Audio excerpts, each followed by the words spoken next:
Nandito pa rin yung ano, yung tatlong Isuzu NTR. Hindi pa rin kinuha. Kaibinta na to ng mura. Oh, kinakalawang na dito. Kung mga brand new to, oh, hindi pa nagamit.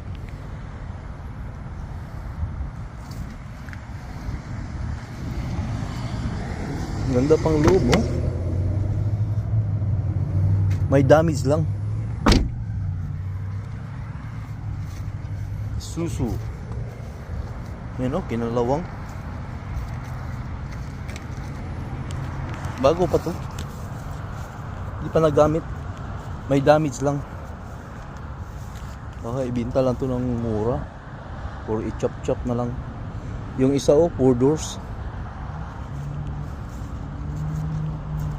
Isuzu NTR.